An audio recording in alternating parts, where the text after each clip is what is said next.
Hello, and welcome to the Eversheds Sutherland Webcast, Supreme Court Review and Preview, High Court Cases the Business Community Should Watch. If you have any questions during the webcast, please submit them via the Ask a Question text box on your viewing console. CLE credit is approved for this webcast in California, Georgia, New York, Nebraska, and Texas, and is pending in Illinois and Virginia. If you would like to receive CLE credit for this webcast, please download and submit the CLE sign-in sheet and evaluation forms. We will provide you with a confirmation code for you to enter on your sign-in sheet. The webcast is being recorded, and the final version will be posted to the Eversheds Sutherland website within the next week. I will now turn it over to Tom Curvin, partner at Eversheds Sutherland. Good afternoon to our guests on the East Coast and in Bermuda, and good morning to our guests elsewhere in the United States. This is Tom Curvin, and I'm joined today by my colleagues Tom Byrne, Stacey Mohr, and Valerie Sanders. And thank you for joining this latest in our series of insurance and financial services litigation webcasts. Today we focus on cases in the Supreme Court of the United States that should be of interest to the insurance and financial services sector and to the broader business community. We'll briefly review business cases from the Supreme Court term that concluded in June of this year, but we'll spend most of our time previewing cases from the October 2018 term. This new term began this Monday, October the 1st, with 8 justices hearing oral arguments in 6 cases already this week. We will preview some merits cases already on the docket for this term, and we'll discuss a few significant cases in which cert petitions have been filed but not yet ruled on by the court. We've organized today's presentation around the following areas of law: class actions, arbitration, regulatory agencies and administrative law, consumer protection, securities litigation, and antitrust. We'll then wrap up with the discussion of the possible impact in business cases of the changing composition of the court following Justice Kennedy's retirement this year.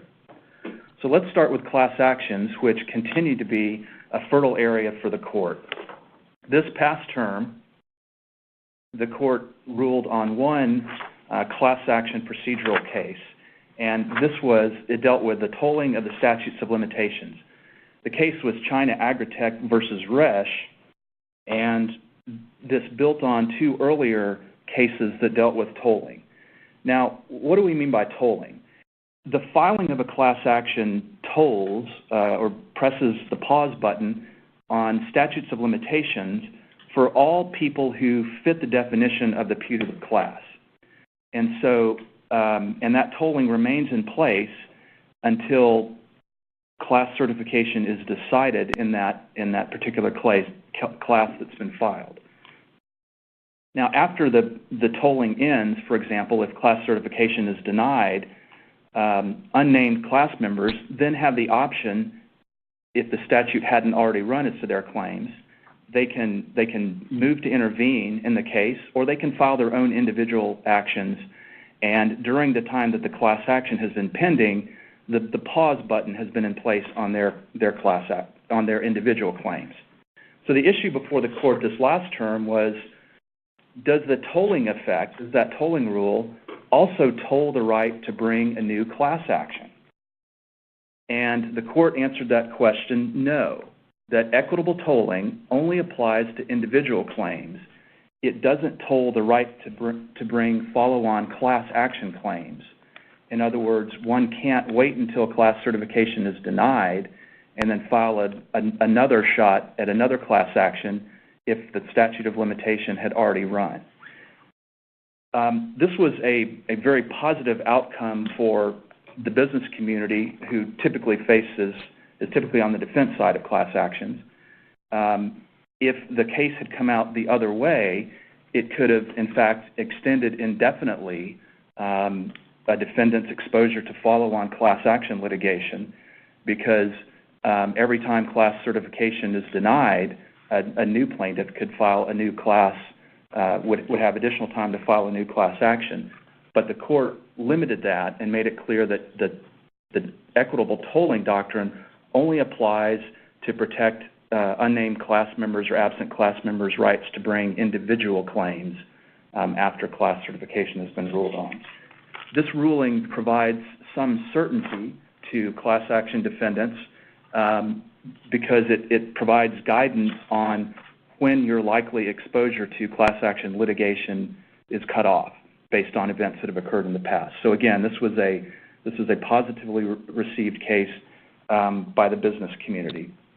The case has been applied recently by a district court that held that not only does this rule apply after class certification is denied in a case, it also applies and tolling is cut off when the case is disposed of otherwise, say by the way of summary judgment or voluntary dismissal. So again, a positive outcome for the business community in the one merits class action case from last term. I'm now going to turn it over to Tom Byrne and Valerie Sanders, who are just going to discuss some of the class action issues that are before the court this coming term. The case of Frank v. Gallos has an odd name for a class action decision, but it seems likely to be the most significant decision the court makes in the class action area this term. Ted Frank is the Frank in the case, and he is a well-known class action gadfly. He is representing himself pro se in the Supreme Court. He was the objector to a settlement between the plaintiffs and Google that I'll describe in a minute. The claim itself was under the Federal Stored Communications Act, and it has to do with so-called referral headers, which are search queries being passed on to destination websites, which was claimed to be a violation of the Stored Communications Act. The issue in the case is when cypre is a permissible feature of a class action settlement. The court denied cert a couple of years ago in a prior Ninth Circuit case, Lane v. Facebook. Chief Justice Roberts wrote separately to say that this, in a proper case, was a cert-worthy issue in consideration by the court. So it really wasn't a grand surprise that the court took this case. Cypre is a regular feature of class action settlements. The notion derives from trust law, and the idea is to distribute money targeted for class members to charities which have some nexus with the plaintiff's claims. It came into vogue during the 90s as an alternative to having unclaimed money revert to the defendant, which fell into disfavor, though was not ever declared unlawful and is still seen in some settlements. But the plaintiff's lawyers and the courts preferred cypre. There are some obvious potential for abuses in cypre. We see practices such as cypre money going to local law schools, and there are obvious conflicts that can come into play when class counsel is affiliated with the cypre recipients, or if the defendants are regular contributors to a given charity that suddenly becomes a cypre recipient in the class action, and so forth. So the additional use of cypre distributions as a basis for attorney's fees also is troubling. State unclaimed property laws should have some interplay with leftover funds, of course, and that issue remains undecided, but it is in distinct tension with cypre distributions being made in a class settlement. So you can think of cypre in a continuum of cypre issues. On the one end, where you have a cypre distribution of returned checks or truly unclaimed money in a case where the class received money, seems less problematic as long as you can police the conflicts properly. The particular case before the court now is on the other end of the continuum. Under the terms of the settlement, the class members actually would receive no money. There's no injunctive relief in the settlement either. Google agrees to make some additional disclosures about its practices on its website, but does not agree to make any changes in them. So the way the settlement broke down, there were it was estimated there were 129 million individuals affected. The settlement was for a total of 8.5 million. 3.1 of that went to attorney's fees and to administration. So that would leave approximately 5.3 million, basically 4 cents apiece, going potentially to the class, but actually not going to the class, going to various law schools and other recipients of cypre largesse in the settlement. The objections were pretty obvious, that there was no benefit at all to the class members who were giving up their claims and getting nothing. And also there were objections concerning the affiliations between class counsel and the recipients of the cypre, which included a number of law schools that were alma maters of some of class counsel. The Ninth Circuit affirmed with a dissent from Judge J. Clifford Wallace, who was troubled only by the conflicts of interest having to do with the alma maters. He was willing to join in the approval of the settlement and the affirmance of its approval by the rest of the court. So in the Supreme Court, Google and the plaintiffs seek affirmance, obviously. The USA has weighed in as an amicus to neither party, and the Solicitor General has argued that the court should consider whether or not there's any standing originally in the case on behalf of the plaintiffs. This is a Spokio v. Robbins question, and these are popping up everywhere. And the solicitor suggests that the court may want to look at that issue. The solicitor also goes on to describe criteria for permissible cypre, which included a close examination of whether or not the cypre contributions actually redress the harm that is claimed by the plaintiff class, whether there is an infeasibility of direct payment to class members of those sums, and whether attorney's fees should be discounted to the extent that they are purportedly based on cypre distributions that don't go to the class. The argument will be divided between the USA and the plaintiffs and Mr. Frank, and it seems to me that the court is likely to vacate this settlement and set some guidelines akin to what the Solicitor General proposes. It's even with a 4-4 court, if it happens that nothing by way of confirmation has occurred by October 31 when this is argued, Justice Ginsburg, at least, who is probably the court's most devoted proceduralist, will find this hard to swallow. So it seems that doubtful, actually, that any of the current justices would affirm this decision without some qualification that would limit cypre and bring this practice back into some orderly fashion. The other case that was just recently accepted that is of interest that I'm going to speak about is Home Depot USA v. Jackson, which is a more limited issue but an interesting one nonetheless. The context here is the old rule established in 1941 in a case called Shamrock Oil v. Sheets that a defendant cannot remove a counterclaim. Now, this rule has haunted defendants or institutional parties for many years in collection cases where a collection action is brought against an individual plaintiff, and the plaintiff responds with a class action counterclaim. Even under CAFA, that's been held not removable because of the Shamrock Oil case. So the issue in this Home Depot case is a bit narrower. Home Depot was added as an additional counterclaim defendant, which is sometimes referred to as a third-party defendant, though it's not a third-party claim, to the original action. So Citibank brought the original action, it's a credit card debt, and Home Depot was added as an additional counterclaim defendant to the class action counterclaim.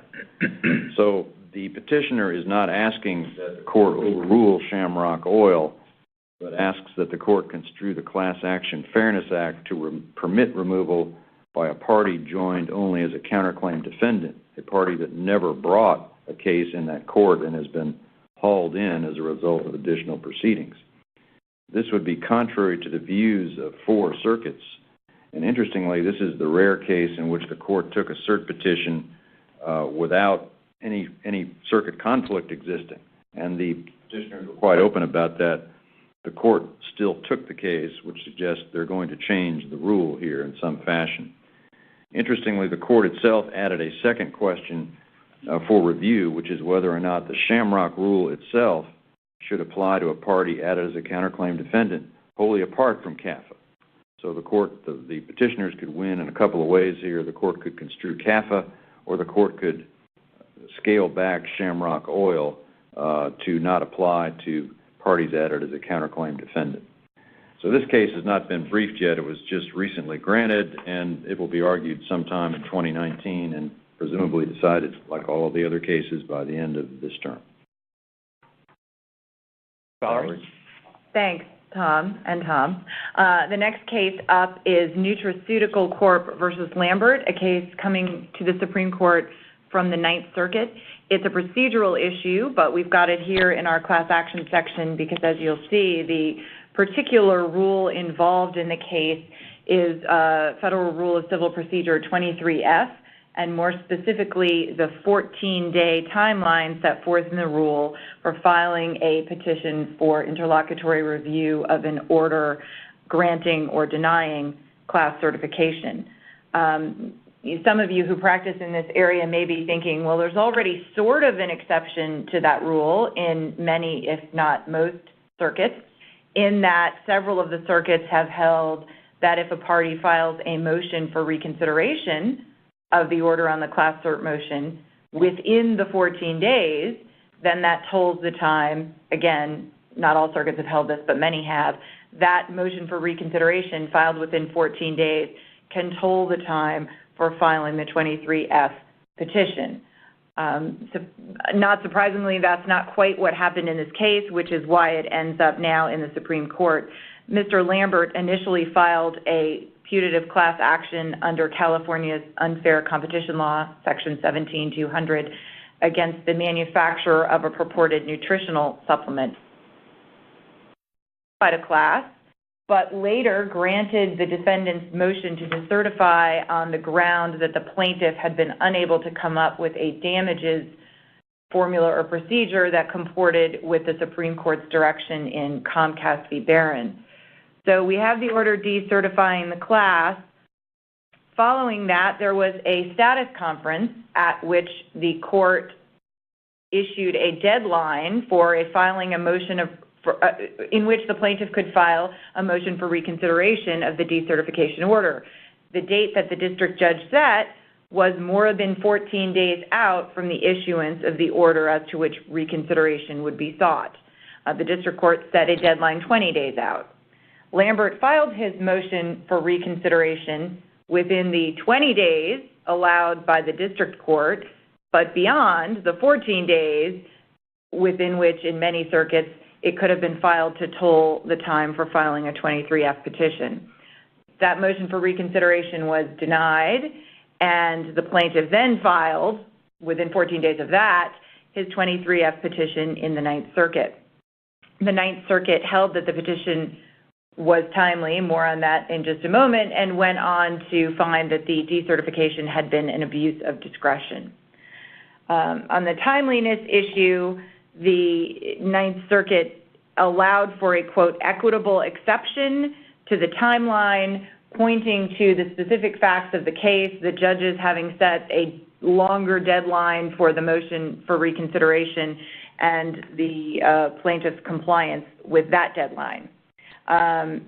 Nutraceutical, in its petition, which has been granted, but this case has not yet been argued, points out not only the deadline in 23F itself, but also the provision in Rule 26B1 of the Federal Rules of Appellate Procedure, which provides that a district court, quote, may not extend the time to file a petition for permission to appeal. So that Federal Rule of Appellate Procedure is likely to loom large in this case as well. The respondent, Lambert, his argument essentially is that it was timely if you count things the way he would like them counted. Seems somewhat unlikely that the court will go for that, but it will be interesting to see whether this action by this district judge to set a longer deadline for the reconsideration motion, whether that plays in the decision at all. And if it does, one can imagine seeing perhaps more of such orders from district courts, which might result in a big change to the way these petitions are filed. So we'll keep an eye on that one. The next case I want to address somewhat more briefly, because this is one in which there is a cert petition pending, but the court has not yet ruled on it. But it's of potential interest because it has to do with both a data breach and also issues of standing, Article 3 standing under Spokio in the context of an acknowledged data breach. That case is Zappos.com versus Stevens. The issue is whether individuals whose personal information is held in a database and breached by hackers have standing simply because all that has happened, even without a further showing of injury. You will see in the issue here on the slide that the petitioner would say that this is contrary to the holdings of the 3rd, 6th, 7th, 9th, and D.C. circuits. I'm not sure that the respondent would agree with that characterization. What happened in the 9th Circuit essentially was, well, I mean, the facts are fairly straightforward. This was on a motion to dismiss. The complaint was filed, and the Zappos came in and said, well, okay, you've alleged that there was a data breach, but just that is not enough. There are no allegations, for instance, that someone's personal information was in fact misused. No allegations in this class. There were some other cases in which there were different allegations. But Zappos moved to dismiss on the basis that merely the breach was not enough. The 9th Circuit first addressed the Supreme Court's decision in Clapper versus Amnesty International. That's the case in which folks stationed out or working outside the United States had challenged the statute authorizing surveillance of communications, claiming that there was a, quote, objectively reasonable likelihood that their communications would be surveilled or intercepted. In Clapper, the Supreme Court said, no, that's not enough. The 9th Circuit said, well, we recognize that, but we don't think we're dealing with the, quote, speculative multi-link chain of inferences that was involved in Clapper. Instead, the 9th Circuit said, we think this case, the Zappos case, is more like our prior case in Krotner v. Starbucks, where a laptop was stolen and it had unencrypted personal information on it. And that, the 9th Circuit held in Krotner, was sufficient to show a likelihood of injury that was not speculative. So the 9th Circuit essentially followed Krotner and said, we find standing here just based on the facts alleged in the complaint about the fact of the breach. We'll see if cert is granted there. I want to note, for those really interested in this Spokio issue, there's a decision came out just yesterday from the 11th Circuit, not in the context of a data breach, but in the context of an alleged FACTA violation. FACTA is a statute that requires truncation of credit card numbers on receipts.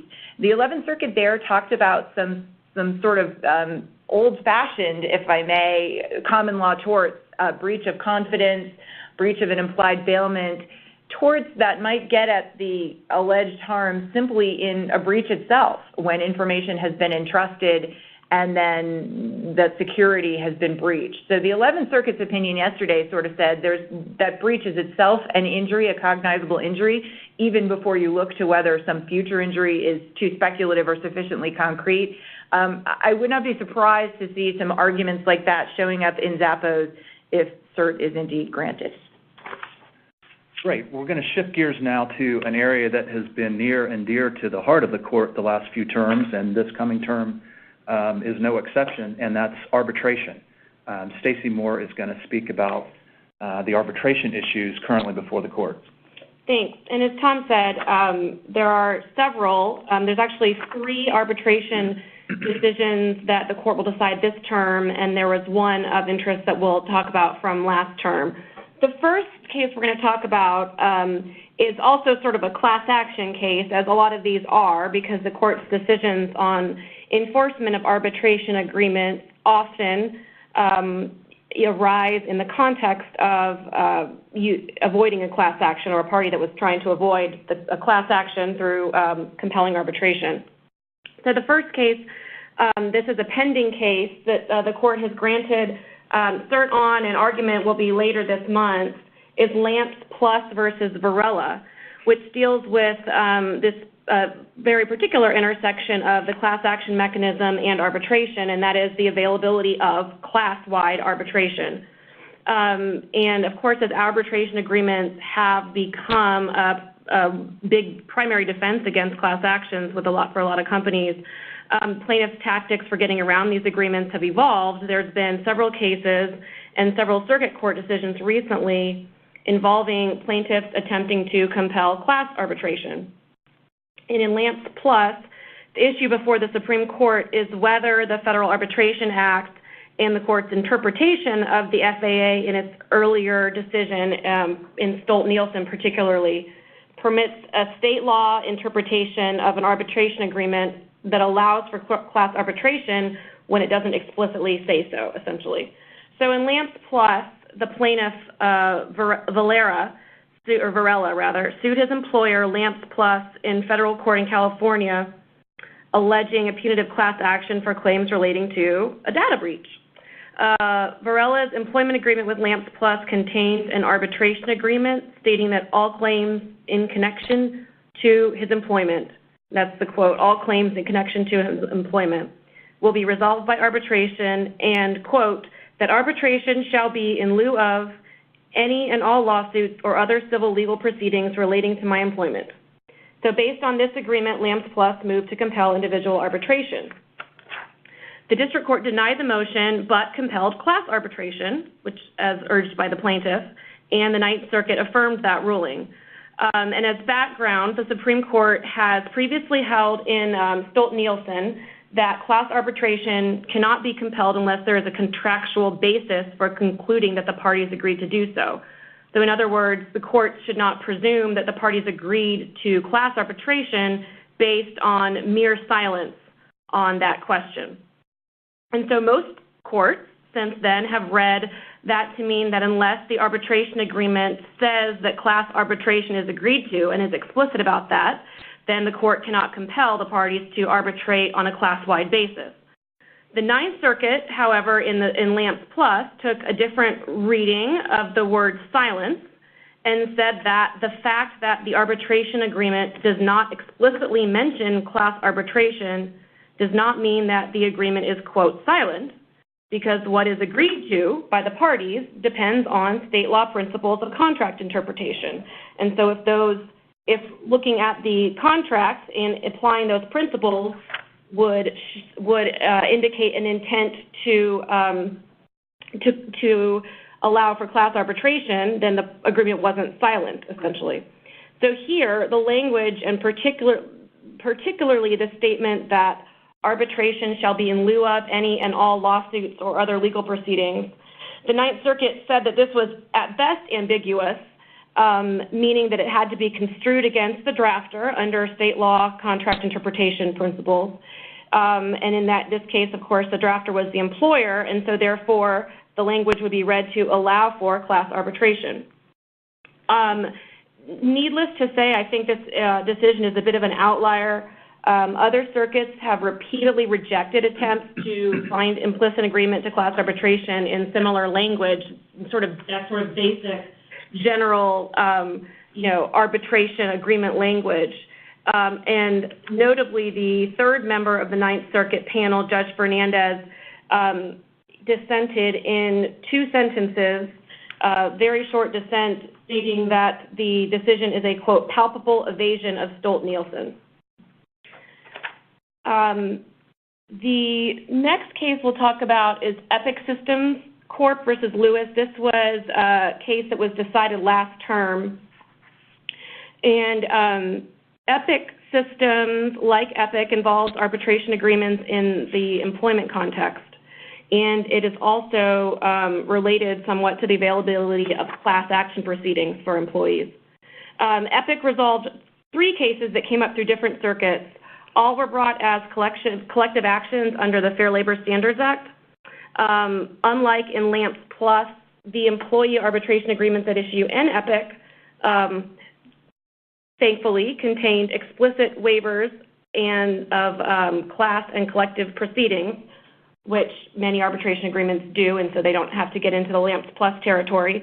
So in this case, the circuit courts were split on the issue of whether The FAA Savings Clause and or the National Labor Relations Act provided a basis for refusing to enforce employee arbitration agreements that waived class or collective action.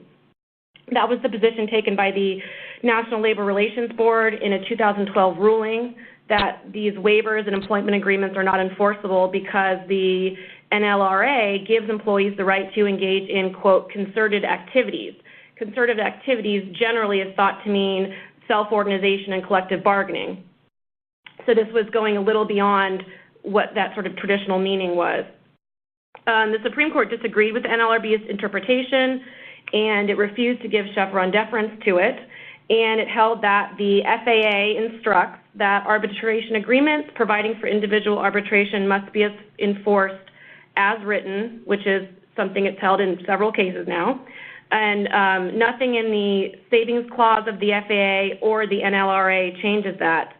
As to the Savings Clause argument, the court reiterated again that the Savings Clause, which allows courts to refuse enforcement of arbitration agreements based on generally applicable contract defenses, that only applies to, again, generally applicable defenses that would apply for refusal to enforce any contract, such as fraud, duress, and unconscionability. And the Savings Clause cannot be used to target arbitration or its fundamental attributes, such as the requirement for individual arbitration instead of class or collective proceedings. And then there's two more arbitration cases that the court has granted cert on for this term. Both of those will be argued this month. Actually, one was argued yesterday, and the other will be argued later this month. So the one that was argued yesterday is New Prime versus Oliveira. This again arises from a putative class action in the employment context, or at least in this case in the independent contractor context, so we'll say the worker context.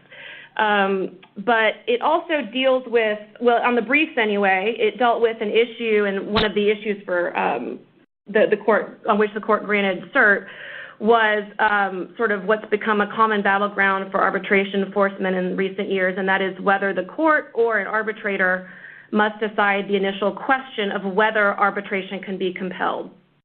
In other words, the question of whether the parties have delegated the question of arbitrability to the arbitrator.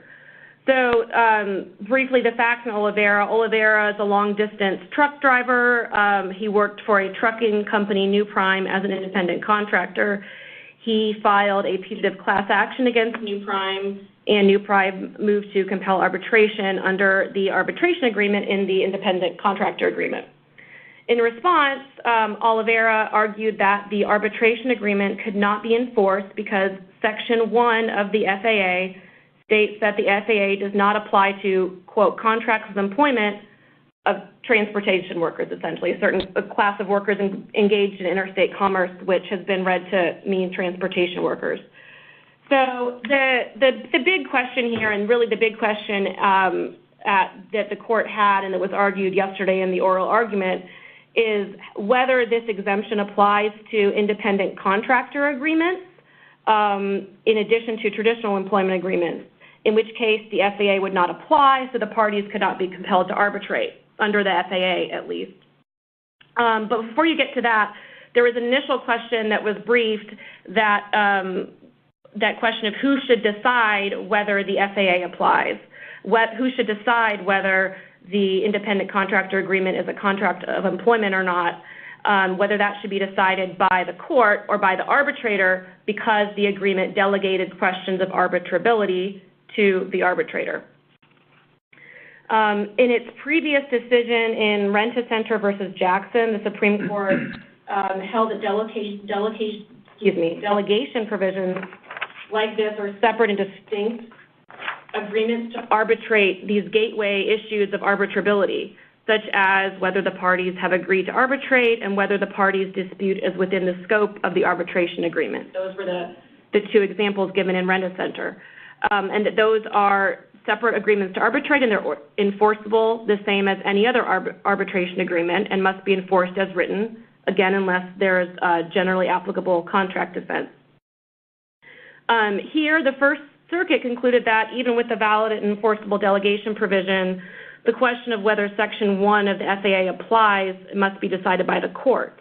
There was a pre-existing split on this issue, the Eighth Circuit having gone the other way, and that Section 1 question had to be delegated, and other circuits going the other way, the same way as the First Circuit, saying that that was a sort of preliminary issue that the court had to decide. The First Circuit then held, in conflict with the Ninth Circuit and some other lower courts, that the independent contractor agreements were contracts of employment under Section 1, so the FAA did not apply, so the arbitration agreement could not be enforced.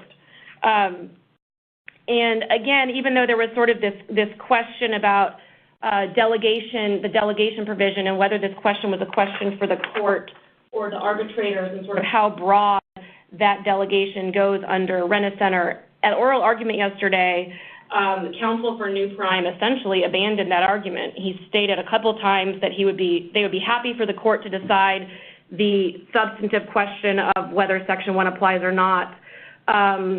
He was, reading the panel, but I think that he even admits that sort of the idea of whether the FAA applies or not is really a question that needs to be answered before you even get to how to interpret the delegation provision. And the questioning in general was more favorable to the employee side, and the court seemed to indicate that it was going to hold in some way that Section 1 did apply, taking these independent contractor agreements out of the realm of the FAA. The last arbitration case that's on the docket, at least, has cert granted, is Henry Schein versus Archer and White Sales. This also deals with the delegation question, again, that's sort of been a frequent battleground lately. And this case involves a circuit split on whether a delegation clause must be enforced to send a question of arbitrability to an arbitrator, even if the claim to arbitrability is wholly groundless. So the dispute there involved a dealer agreement that required arbitration of disputes arising under or related to the agreement, except for actions seeking injunctive relief. So one of the parties to the agreement, Archer and White, filed a complaint in federal court alleging antitrust claims against the other party's successor, Henry Schein, seeking both damages and injunctive relief. Henry Schein then moved to compel arbitration based on the dealer agreement, which, among other things, they argued delegated questions of arbitrability to the arbitrator. The district court denied the motions to compel, and the Fifth Circuit affirmed. The Fifth Circuit has prior precedent that other circuits have developed as well, that in the delegation question, the first thing to look at is whether the parties clearly and unmistakably intended to delegate the question of arbitrability of the question of these gateway issues to the arbitrator. And that is from the Supreme Court's previous decision in First Options of Chicago versus Kaplan. And so far, so good. If it's clearly and unmistakably delegated, then the agreement to arbitrate arbitrability is enforced, and it's sent to arbitration for these questions. But the Fifth Circuit and 3 other circuit courts have applied an exception that if the argument that the claim at hand is within scope of the arbitration agreement is wholly groundless, that is, if there is no plausible argument for arbitrability of the dispute, then the court may decide the gateway issue despite a valid delegation clause. So here, that's what the court did. It said that because the arbitration agreement carved out cases involving injunctive relief, and this was an action involving injunctive relief, then it was wholly groundless to say that the arbitration agreement could plausibly apply here. There is some question, the defendants made some arguments about whether you could keep this wholly groundless exception, but it would be more limited to cases where the dispute is totally unrelated to the contract. And that was the case in the Fifth Circuit case that sort of originated this exception. The Fifth Circuit was where the arbitration agreement was contained in a bank customer's, opening documents she signed when she opened her account. And then years later, the bank tried to use this agreement to compel her to arbitrate a claim that she made for bank misconduct, essentially, because her attorney, who happened to bank at the same bank as she had years ago, had embezzled money from her. So there it was really totally unrelated. So there's a question about how limited this could be, but it seems like since there's a circuit split here, the court may, decide whether this wholly groundless exception is applicable at all. The next topic we wanted to take up is administrative law and regulatory agencies. There was a pretty significant case from this last term, Lucia versus the SEC, in which the court ruled that the way that the SEC has been selecting its administrative law judges is unconstitutional. Administrative law judges are extremely important members of the SEC. They hold trials and they make recommendations to the full commission that can have drastic consequences to public companies and to people who work in the securities industry. The administrative law judges traditionally have been hired and appointed by SEC staff and not the commissioners themselves. And the Supreme Court in the Lucia case ruled that selecting them that way violated the Appointments Clause of the U.S. Constitution. The Appointments Clause says that officers of the United States may only be appointed by the President, courts of law, or heads of departments. The SEC had argued that, well, our administrative law judges are not officers, they're simply employees, and the court pointing to the fact that these administrative law judges have significant authority and power, and the fact that they have, in effect, lifetime appointments, they have career appointments, that means that, no, they were too important to be considered mere employees. While that litigation was pending, the SEC, I think, worried about what might happen. The SEC, acting through the full commission, reappointed all of the existing administrative law judges in hopes of fixing the problem. There's a live issue as to whether that or not that really does fix the problem. The Supreme Court in Lucia, for example, held that Mr. Lucia, a securities professional, because his case was tried before an ALJ who hadn't been appointed by the full commission, that he was entitled to a new trial before a new and different and duly appointed judge. So that was a pretty significant regulatory ruling this term. On a related topic, an issue that is percolating in the lower courts and in which there is one case with a cert petition pending in the U.S. Supreme Court are challenges to the Consumer Financial Protection Bureau. The CFPB was a key part of the Dodd-Frank responses to the financial crash, and the CFPB is a somewhat unique agency in that it's housed within the Federal Reserve, but it really doesn't answer to the Federal Reserve at all. The director of the CFPB is appointed by the President with the advice and consent of the Senate, but unlike almost all other executive branch employees or directors, the head of the CFPB can only be fired for cause, not for policy reasons, which is quite unusual. And in addition, the CFPB controls its own budget. The legislation that created it says that the CFPB is eligible to draw every year up to 12% of the revenues of the Federal Reserve. The Federal Reserve can't stop it from drawing that money. It's not subject to Congress's appropriations power. It can just draw that money itself. And in recent years, the CFPB has been drawing a budget of about $650 million that is really answerable to no one but the director of the CFPB. There has been litigation across the country in recent years challenging that makeup as being unconstitutional. The most significant cases came out in 2018 in the District of Columbia Circuit, the D.C. Circuit, and in two cases, the D.C. Circuit rejected constitutional challenges and held that despite those unique aspects of the CFPB, that it did not violate separation of powers principles. One of those cases, State National Bank versus Mnuchin, a cert petition has been filed and not yet ruled on. I think the odds of the court accepting that cert petition were increased by a ruling by the Fifth Circuit.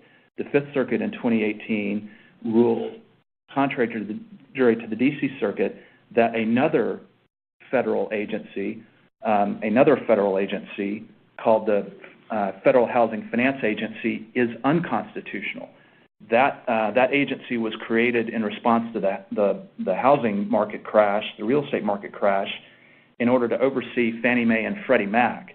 And that agency, the FHFA, shares a lot of the attributes of the Federal Reserve. It has a director, a single-member director, not a commission, a single-member director who has 5-year tenure and can only be fired for cause. And it also raises its own budget. It can assess regulated entities, banks and other entities, and raise its own budget, and its budget is not subject to control by the President or by Congress at all. And there, the Fifth Circuit pointed to those attributes and said this is an unconstitutional setup, that it violates the separation of powers because you have this independent agency exerting significant regulatory authority without meaningful control or accountability to either the executive branch or Congress. So the cert petition in the cases challenging the CFPB is trying to position the issue as one in which there is a circuit split.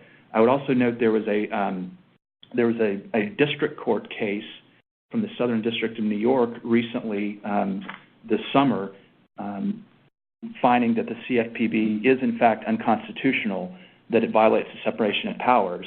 And there the district court relied on, there was a dissenting opinion in the D.C. Circuit cases authored by Judge Brett Kavanaugh that got a lot of attention. And the district court case, the Southern District of New York case that's on the slide, there the district judge agreed with Kavanaugh's dissent in the D.C. Circuit and ruled that the CFPB is unconstitutional. That ruling is up on appeal in the Seventh Circuit. But again, those cases are worth watching because the CFPB is a very powerful agency created by Dodd-Frank. The next topic we wanted to talk about briefly is there was a case dealing with consumer protection statutes, and Valerie is going to tell us about that. Thanks. Yeah, just one here in this section, and this is the Obdusky case coming from the 10th Circuit. Mr. Obdusky filed an action under the Fair Debt Collection Practices Act against the law firm that initiated non-judicial foreclosing proceedings with respect to Mr. Obdusky's house on behalf of Wells Fargo. Before I talk for a moment about the merits of the dispute, it's good to remember that this is a suit against the law firm, not Wells itself, which was held not to be subject to the FDCPA because Mr. Obdusky was not in default on the obligation when the obligation was assigned to Wells. So the usual things we think about the FDCPA in terms of companies collecting their own debts are not really at issue here, and good to just keep that in perspective. But as to the law firm, the claim by Mr. Obdusky was that he requested validation of the debt, which is a procedure under the FDCPA which halts collection activity while the validation is performed and reported. So if the FDCPA applies, then that should have happened. If it doesn't, it's okay that it didn't. So that's what happened. So they filed an action in district court and said, I sought validation and the law firm didn't give it to me. The district court dismissed the complaint and the 10th Circuit affirmed on the ground that the law firm, which had sent the letter initiating non-judicial foreclosure proceedings, was not subject to the FDCPA. Important, or at least potentially important, to note that the letter sent by the law firm did not threaten foreclosure as a reason to pay the debt. There was no, pay this amount now or we will foreclose. It simply was the initiation of foreclosure, and that may well matter. This is another one, just a final note on the merits, where the scope of the issue presented and indeed the existence or breadth of a circuit split is sort of debatable depending which side you ask. We could see something only about non-judicial proceedings, foreclosure proceedings, which is a feature of the law in a minority of the states. On the other hand, the petitioner would probably say there's not a real difference between judicial and non-judicial because in either case, this may lead to my being sued in court for a deficiency judgment, and that nexus petitioner has and presumably will argue is sufficient to put this under the FDCPA umbrella. So we'll see what happens there. As a final note on that one, there have been several amicus briefs filed on the side of Mr. Obdusky, including by the NAACP's Legal Defense Fund, by the National Consumer Law Center, and by a group of members of Congress. So we'll see what happens there. Great. We're going to take a brief pause just for a CLE announcement. If you're interested in receiving CLE credit for today's presentation, please write in the confirmation code, and the confirmation code is Kennedy, as in Justice Kennedy, so just Kennedy, on your CLE sign-in form, and the sign-in form you should be able to find on your viewing console. So again, the CLE code is Kennedy. All right, the next topic we wanted to touch briefly on, securities litigation. There were a couple of cases to report on there. Stacey? Sure. The first case we'll talk about is Cyan versus Beaver County Employees Retirement Fund. This case was decided last term, and it involves securities class actions and whether state or federal courts have jurisdiction over those class actions and how they get there. So it's sort of a obscure procedural issue in some ways, but has a large effect on Section 11 cases and cases under the 33 Act, the Securities Act, involving misstatements in registration statements for securities offerings, and these are claims that can be brought against directors and officers or anyone who signed a registration statement, as well as underwriters and accountants and engineers and other experts whose statements were relied upon in the registration statements. So it sort of has a potentially broad scope as to whether people will end up in state or federal court. The decision involves some confusing, one might say ambiguous, although the court did not say, language in the Securities Litigation Reform Act and its amendments that had been made under that act and the PLSRA as to the first question, whether these Securities Act cases can be whether state courts have jurisdiction over class actions that allege claims under the Securities Act, and then if they do, whether these cases can be removed to federal court. This second question, the removal question, was actually not raised by the parties because actually the Cyan case actually came up through the California state courts, so removal was not at issue there.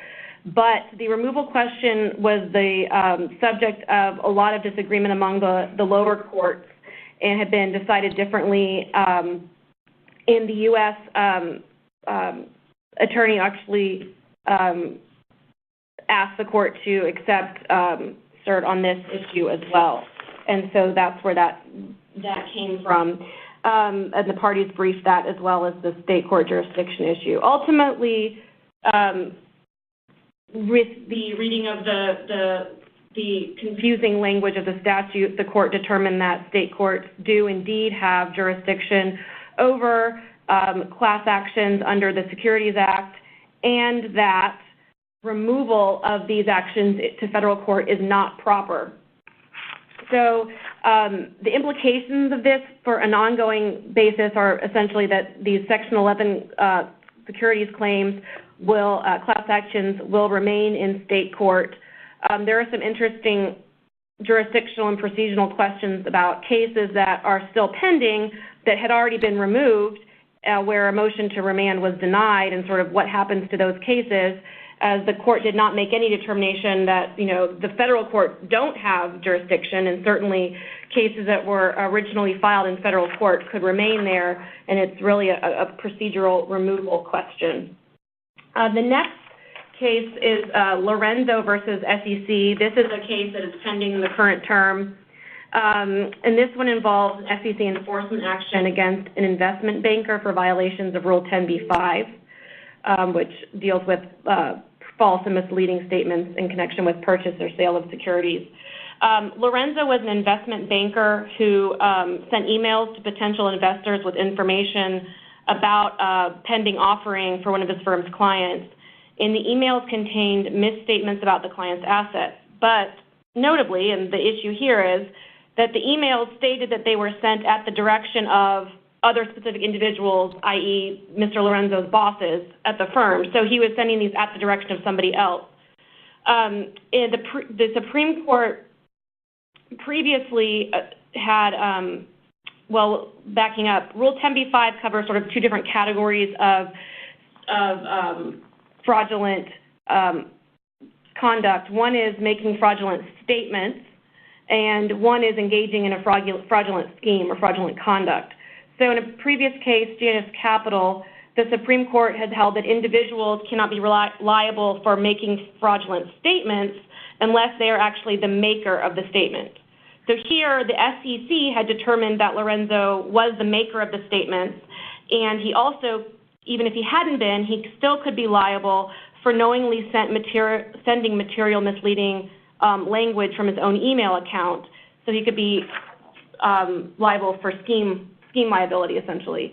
The D.C. Circuit disagreed on the first point and just determined that he was not the maker of these statements, but two of the three judges on the panel said that he could nevertheless be liable for a fraudulent scheme under the other provisions of Rule 10b-5.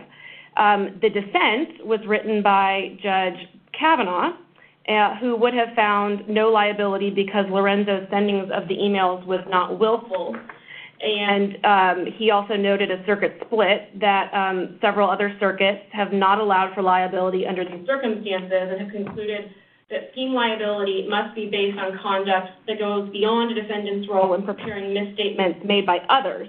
Otherwise, SEC can essentially make an end run around the maker requirement that the Supreme Court set out in Janus. So that is the issue that's going to be before the Supreme Court this term. Great. We wanted to touch briefly on one antitrust case that is before the court this term. Cert has been granted. Argument has not yet been scheduled, but it's a pretty significant case. This is the Apple iPhone antitrust litigation case, and consumers sued Apple, alleging that Apple is monopolizing the market for iPhone apps. The only way that Apple will permit app developers to sell iPhone apps is through Apple's app store itself. You can't sell them through either venue. So when you buy an app, if you want an iPhone app, it has to be purchased through Apple's app store, and Apple charges a 30% commission to the developers of the app. So when you buy an app, 30% goes to Apple and 70% goes to the developer for all iPhone apps. Consumers here sued Apple, and the issue is whether consumers who aren't actually, they're not charged the 30% commission, whether they have standing under the antitrust laws to sue Apple, or whether, which some earlier Supreme Court cases have suggested, only the app developers themselves, whether they are the only parties that can sue under the antitrust laws, because they appear to be the immediate victim. They're the ones that are charged 30% commission. The Ninth Circuit, in contrast to the Eighth Circuit, an Eighth Circuit case, the Ninth Circuit ruled in favor of the consuming public and ruled that they are, in fact, entitled to bring these claims under the antitrust laws.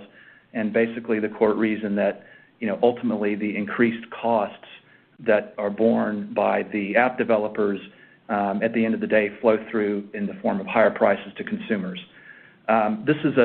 We mention this case because it has potentially significant ramifications for any companies that are engaged in e-commerce, companies such as Google, Amazon, StubHub, eBay, and Facebook are watching this case very closely. With the time we have left, we wanted to shift and talk a little bit about what else to watch for during this upcoming term, and I'm going to turn that discussion over to Tom Byrne. Other pending petitions this term include the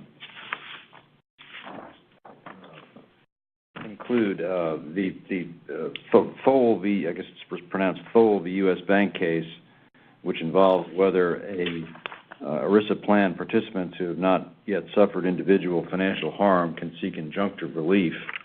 The court recently invited briefs on that from the Solicitor General. We also have 3 other cases, GlaxoSmithKline v. Louisiana, which is it concerns whether or not a state that fails to opt out is bound by a class settlement. This is an 11th Amendment question that the court will address. We have the First Solar case, which goes back, picks up where the 2 Halliburton cases left off, this on the fraud on the market theory, and this question is whether a securities plaintiff can establish loss causation based on a decline in the securities market price where the triggering disclosure itself did not reveal the fraud, another Ninth Circuit case before the court. And finally, the widely watched case will resolve potentially, if accepted, the circuit split on the question of whether or not sexual orientation discrimination is prohibited by Title VII. The Seventh Circuit, among others, says yes, and other circuits have said no. So that question will receive a lot of attention this term if the court, especially if the court decides to take it. And then finally, any thoughts on the changing composition of the court? We're in a bit of limbo right now with a 4-4 split, but any thoughts? On that? We'll apparently learn Saturday whether or not there's a ninth justice, in which case there'll be swearing in on Monday, I would expect. Justice Kavanaugh, he will bring a harder, more consistent ideological edge to the court than Justice Kennedy, and it will matter a lot in cases involving class actions and arbitration. We looked earlier, and Valerie addressed Zappo's case, which is very likely to be a 5-4 case about Article III standing, and that 5th vote would be necessary. It could have potentially been supplied by Justice Kennedy, who's not entirely predictable in these cases, but we would expect Justice Kavanaugh, at least I would, to vote pretty consistently with Justice Thomas and Justice Gorsuch. That will also be interesting if the CFPB issue that you described, Tom, gets to the Supreme Court. Justice Kavanaugh obviously has expressed an opinion about that in another case that won't be reviewed by the court. There are 2 others that could bring it before the court, and his views could be decisive in a 5-4 case, which that's likely to be. Right. Well, we're at the end of the hour. Thank you again for participating. And as a reminder, if you'd like to receive CLE credit for this webcast, please download the CLE sign-in sheet and evaluation form from the viewing console and follow the instructions there. And again, the password is Kennedy. Thank you again for joining us today, and if you have any further questions about today's topic, please feel free to contact any of the speakers.